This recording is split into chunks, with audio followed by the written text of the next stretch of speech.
Ignition sequence starts. 6, 5, 4, 3, 2, 1, 0. Liftoff. We have a liftoff.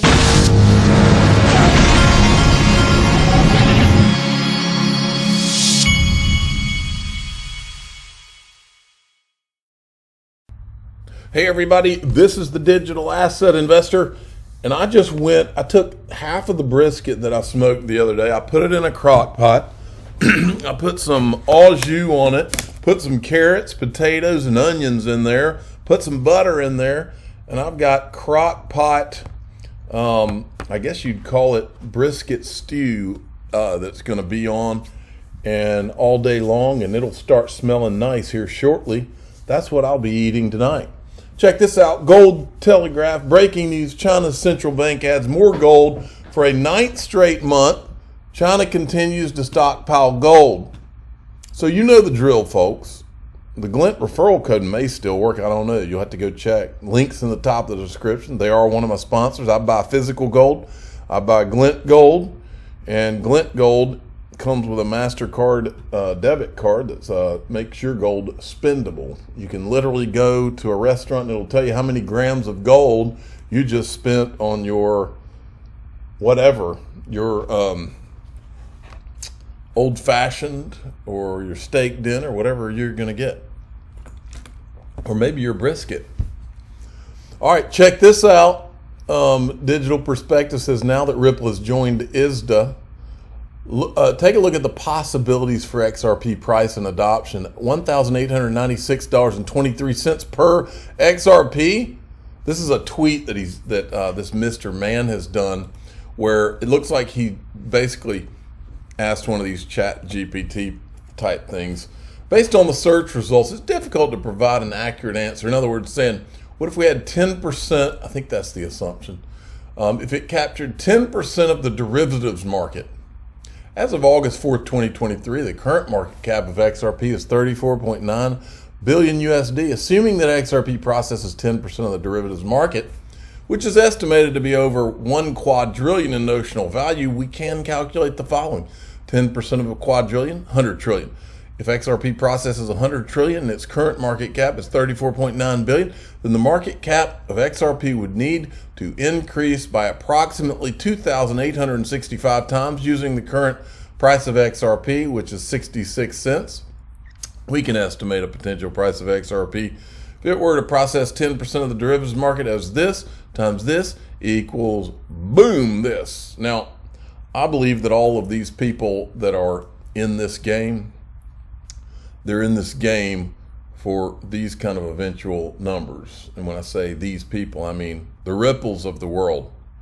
I believe that this is the kind of numbers that they think about long term with massive adoption. Or as Brad Garlinghouse said, we're going to drive a massive amount of demand for XRP because we are solving a multi-trillion-dollar problem. That's from the man himself. Now, the other man himself, who is David Schwartz, was on. This is another part of his Twitter Spaces yesterday. Check this out. Dark Horse. David. Yeah, David, hi. I've got a burning question I've been wanting to ask you for a long time.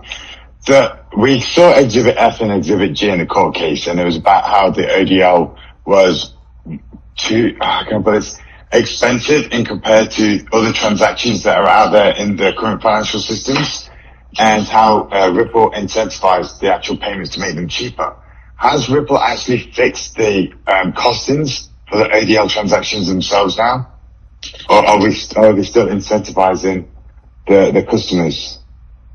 So it depends which markets and which customers you're talking about. Some markets where some places incentives are still necessary as we work, pretty aggressively to drive costs down. Obviously, it's a huge priority for us to drive down the costs. But what we also do is we target markets that tend to be fairly inefficient. So for example, you don't see us targeting the USD to euro market because it's super efficient. You would have to be, tiny fractions of a basis point of where the competition is.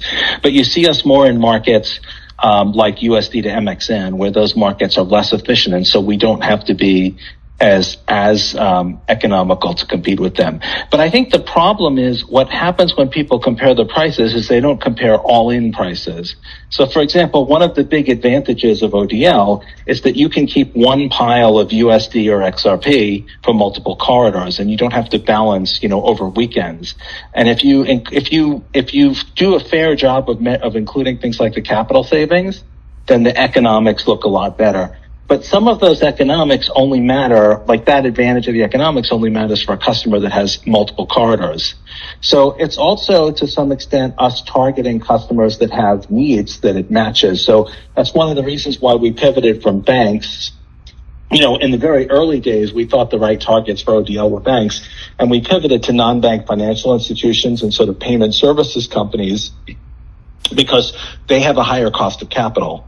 And so those capital savings and, of course, the ability to perform transactions on weekends, 24/7, 365, those other benefits kick in. But the economics are complicated. So, for example, in the U.S. market, there's lots of liquidity between USD and XRP, and so you can make large transactions and the spreads are tight.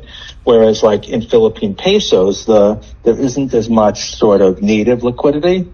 And so in some cases, like Ripple has to incentivize market making, which we can do by lending XRP. And so that's another interesting thing about the price. Like our cost to lend somebody XRP is zero.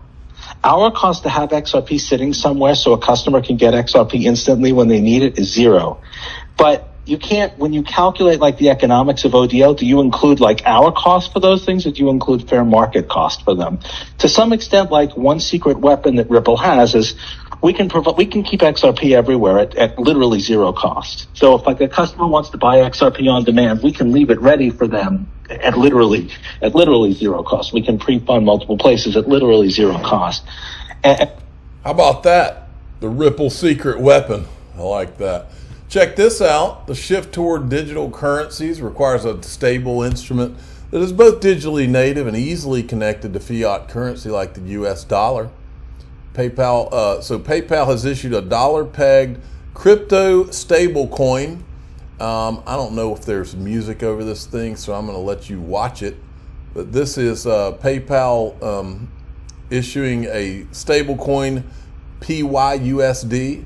It's designed for payments. It's built on Ethereum, which could be considered a security. More on that at the end of this video. So that's a question for PayPal to have to worry about. Here's Patrick McHenry. He released a statement on this. This announcement is a clear signal that stablecoins have issued under a clear regulatory framework hold promise as a pillar of our 21st century payment system. Clear regulations and robust consumer protections are essential to enabling stablecoins to achieve their full potential. Anyway, he's saying we need to pass all this stuff. Is basically clarity for the bipartisan clarity for Payment Stablecoins Act, recognizes the strong role, Okay? Then we got this. Check this out. Mr. Huber may have gotten Mark Fagel, who used to be at the SEC, to say something he didn't mean to say. He's basically, Mr. Huber's going back and forth with him about whether Hinman should be investigated. And then Mark Fagel says, because I have no interest in targeting specific individuals, there's no shortage of voices doing so. There is a lawsuit underway, so it's well in hand. You want to talk about securities law, you know who to call. What lawsuit is underway? Are they saying that Bill Hinman has already been sued? Today, Ripple announced this. Ripple and Rocky Mountain Institute are proud of founding partners of Centigrade Earth, which is a new open data platform that brings increased transparency, trust, and integrity to carbon markets. Centigrade powers the next evolution in carbon markets. And then Cowboy Crypto, who is the official cowboy of the digital asset investor channel, points out that the Rocky Mountain Institute was funded by the U.S. Department of Energy. And then he comes in with this. This guy's name, who I can't pronounce and won't try to, he's on the board of directors of ISDA, which Ripple just joined. He also happens to be the president and CEO of Citigroup Global Markets Japan. We know how big, Ripple is huge in Japan, right?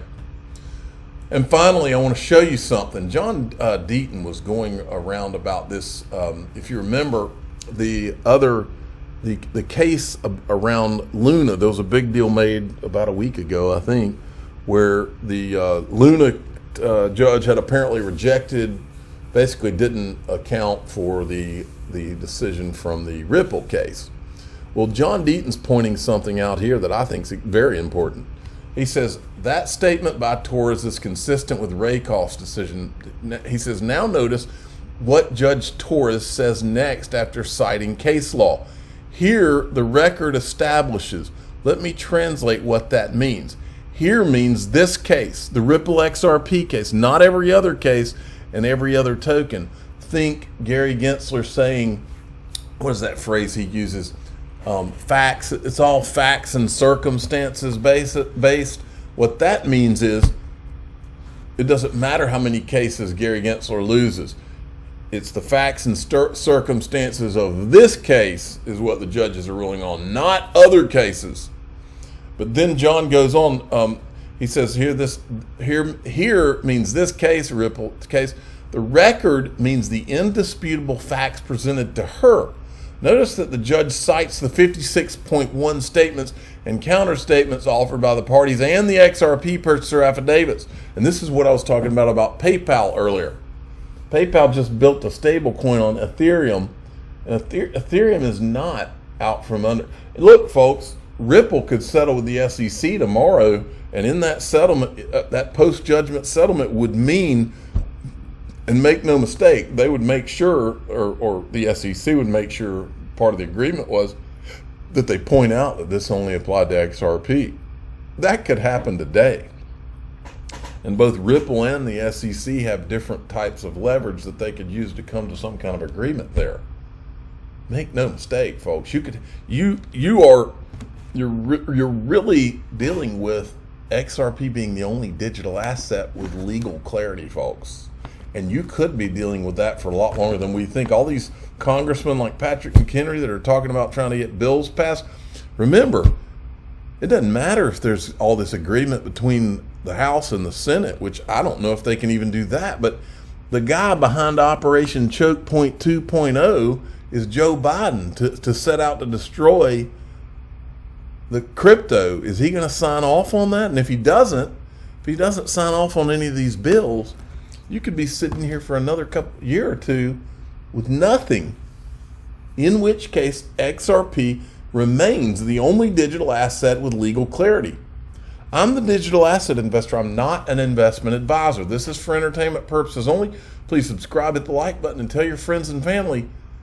As I sit here, XRP is the only digital asset with legal clarity. With legal clarity. The opinions of a few people on Bitcoin at the CFTC and the SEC, those people can change. Look what happened with the Hinman speech, folks. You don't see any of them running around trying to quote the Hinman speech and say, oh yeah, this is why Ethereum is not a security anymore, because they know it doesn't apply anymore. Thanks for listening.